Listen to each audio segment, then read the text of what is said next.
I started drawing digitally a while back, and I have accrued a small collection of drawing tablets, and today let's go through them and see which one is the best for you. They are all in different sizes with different features and in different price brackets, so there should be something in here that suits your needs. I ran each of these tablets through animating on several episodes of some recent anime I had worked on, and today we'll use each tablet to draw a key of a simple character acting animation and see what we can get at the end. Here is the Wacom Cintiq 16, which is the 16-inch mid-range version of the Wacom tablet lineup, costing around $650 USD. With the Wacom 1 being the budget version and the Cintiq Pro being the more expensive option. This is also the 2018 version, and an updated version should be coming soon. I used this for a couple of years now, as you can see by the scratches, and we'll talk about that in a minute. So out of the box, you get the tablet, the pen, a couple of extra nibs, and the cables you need to connect it to your computer. The tablet is 1080p, 60Hz, and is an IPS LCD display. It has built-in legs, and there's a VESA mounting point at the back for your monitor arms. It looks decent for an IPS display, displaying most colors well, but blacks still look dark gray to me, but that mostly has to do with the IPS technology and LCDs in general. This tablet has coverage for the sRGB color space at 96%, meaning most colors used in web and most digital applications can be displayed. And any display rated past about 95% or so are fine for professional work, where the final product will be shown digitally or on the web. If you need support for other color spaces, such as P3 and Adobe RGB, so if you work with print or film, you might consider getting the Pro model, which has coverage for those color spaces. So the Cintiq pen is also very good. The shape is ergonomic and it has a good feeling of weight. It has 8,192 levels of pressure, so when you press down, the pressure curve feels smooth. The pen also supports tilt, which lets you get a unique way of controlling your brush, and I love using that for illustration. You can adjust the settings of the pen and the tablets through the software, including things such as what to map the two buttons to, and the pressure curve as well. So there's this thing called parallax with drawing tablets that you should know about. It's when the distance between the topmost glass, where the pen touches, and the actual display is too big, and it feels like your pen is floating and inaccurate. If you've ever been to Europe, think of those old metro ticket machines with the inch-thick touchscreen glass where it's impossible to touch any of the buttons accurately unless your head is at the right angle. With the Cintiq, the distance here between the surface of the film and the display feels less than a millimeter. It's very good, and there is almost no parallax. I love the 16-inch form factor of this tablet, and most animators who work in the industry here generally use a tablet between 16 and 22 inches or so, just because we don't have that much real estate on our desks. The big issue with this tablet is that the screen is a piece of plastic film, unlike the Pro version of the Cintiq line, which uses etched glass. While using a film for the screen is cheaper to manufacture, you do run into problems like this where you will scratch up the screen, drastically reducing the life of the tablet way before any electronics fail. You can try to mitigate this by changing your nibs often and buying a third-party screen protector, but in real life, you really won't be on top of changing your nibs when you need to, and I find screen protectors affect the brightness of the screen and how colors are perceived. And you do need that color-accurate display for your tablet, especially in illustration and photography. Something else that I'm not a big fan of is that they removed the shortcut keys from the tablet itself. The old Cintiqs had them, and I thought they were pretty useful. I think they expect you to buy the separate express key remote, essentially a macro pad, if you want the extra shortcuts. But overall, you can't really go wrong with this. Wacom is generally known for having good robust build quality. You just have to worry about scratching your screen. And if you are a professional like me, that screen will be scratched inevitably. If you're the type of person that don't want to worry about reliability or build quality, Wacom Cintiq line is for you. Next, we'll look at the Xencelabs Pen Display 16. It's also a 16-inch tablet. It's very light and very thin. Xencelabs sent this in for review, and I put this unit off the ringer in my professional animation work. The PD16 costs $1,000 or $1,250 depending on which package you get. The essential package out of the box comes with the tablet, 2 pens in a case, 1 slim and 1 more traditionally shaped, additional nibs, pen clip, cleaning cloth, a glove, a cloth carrying bag, and this is pretty nice, and a USB-C to USB-C cable for connectivity.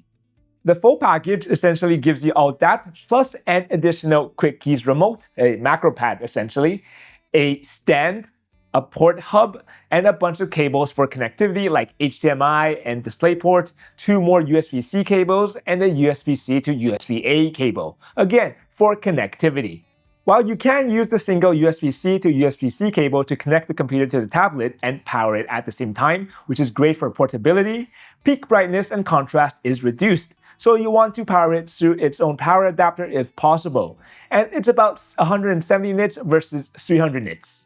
What is so special about this tablet is that not only is it 4K, it has an OLED screen.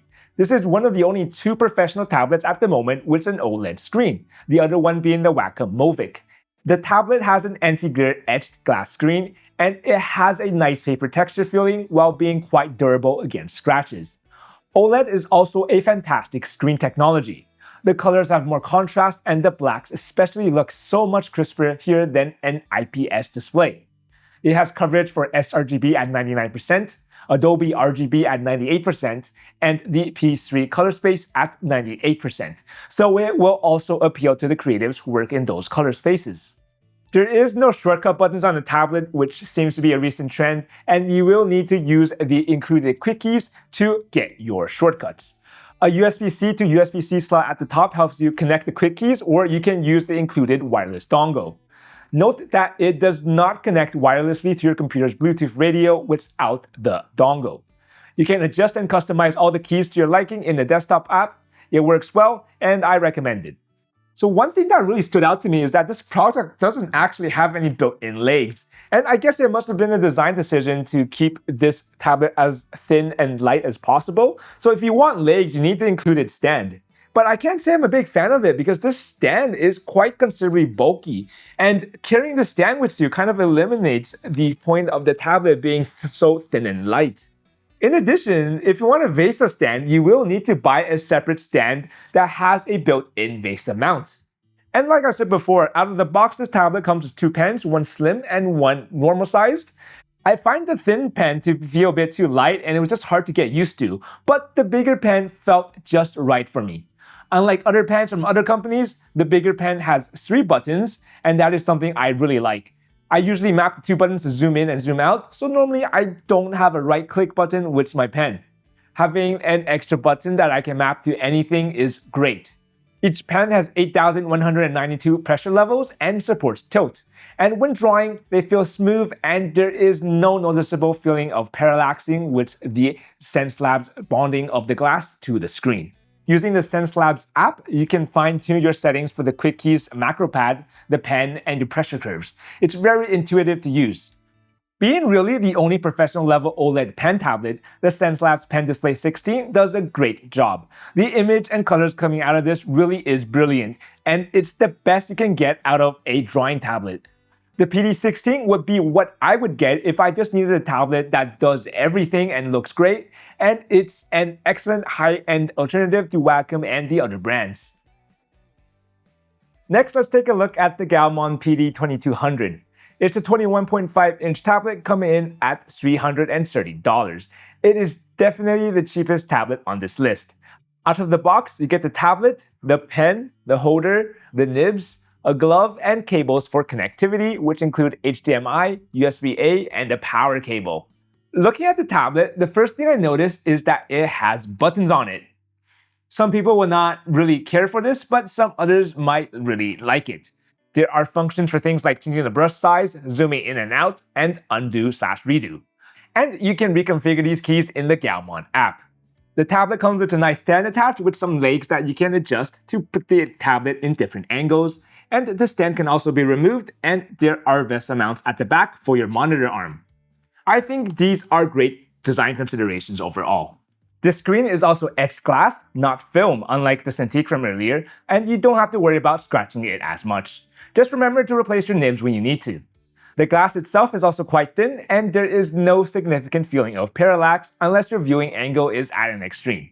The display is an IPS screen that is 1080p with a refresh rate of 60 Hz.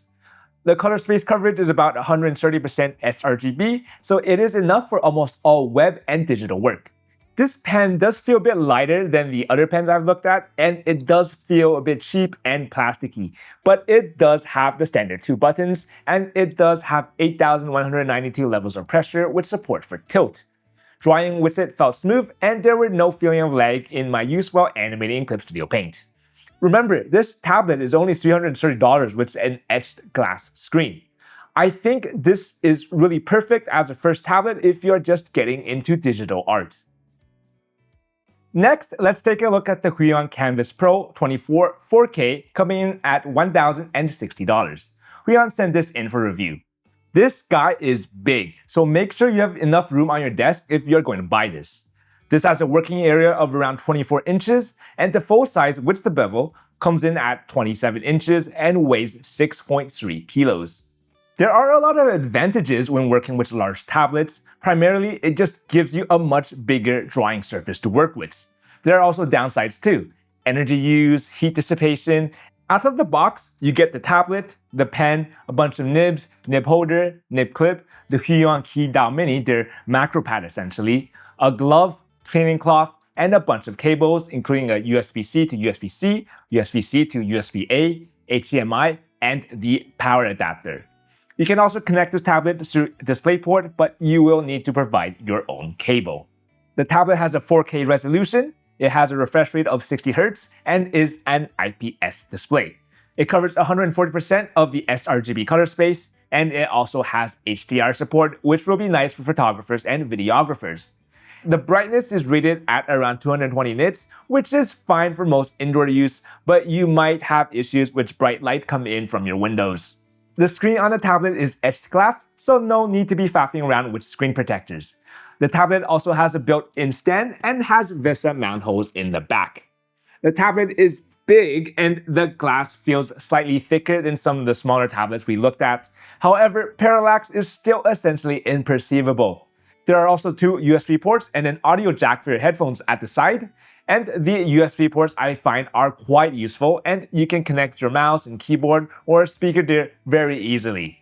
At this size, the 4K resolution is greatly appreciated and the pixels all look crisp. The colors display well and seem calibrated out the factory. When looking at my color correct monitor, I really couldn't see any difference in the colors. But with tablets, if you do have the means or own a screen calibration device, I always recommend you double check and recalibrate if necessary. The included Kamvas Mini, Huion's macro pad, looks like a numpad with a wheel on it, and it works well. And when using the app, I can map the wheel to either the zoom or use it to advance my timeline, and the other buttons can be all mapped as well. You can actually use this as a normal numpad as well if you use a mini keyboard without a numpad. And you can also connect this with a USB-C cable or with Bluetooth. The pen feels similar to the Wacom pen, and it has 2 buttons and 8,192 levels of pressure, while also supporting tilt. It does feel a bit light, and I think it might feel more comfortable for a lot of people if it had slightly more weight. But drawing with it feels good and smooth, there's no jitters here, and you can always customize things like the pressure curve in the app. Despite the size and with it being 4K, the tablet does not run too hot. It does feel warm though, and in some climates, that warm feeling might feel uncomfortable on your hand, so watch out for that. Overall, I think this tablet is great value for something at the higher end. You can generally work around some of the weaknesses like the mid-tier brightness, and I think it's a great contender for budget-conscious pros. Last but not least, I have the XPPen Artist Pro 24 Gen 2 165Hz Pen Display tablet with me. XPPen sent this unit in for review, and this is the only high refresh rate tablet on the market right now, and I was interested in seeing how well it performed. This tablet is priced at $880 as of filming. Man, this thing is both huge and heavy. This weighs over 7 kilos and measures almost 30 inches, despite the drawing area being only around 24 inches. So be careful that you actually have the space to fit this thing. Out of the box, you get the tablet, and you also get 2 pens, one slim and one regular size in a pen case with replacement nibs. And you also get the XPPen wireless macro pad. And you can connect this using the provided dongle or through Bluetooth or using a wired USB-C connection. You also get some cables, including the power cable, DisplayPort, HDMI, USB-C to USB-C, USB-C to USB-A, You also get a glove, a cleaning cloth, some pen clips, and the stand. The Artist Pro 24 is Gaomon certified, meaning that it is color calibrated to a much tighter standard, and I think using it really shows. The colors look great out of the box, and I don't think you need additional calibration.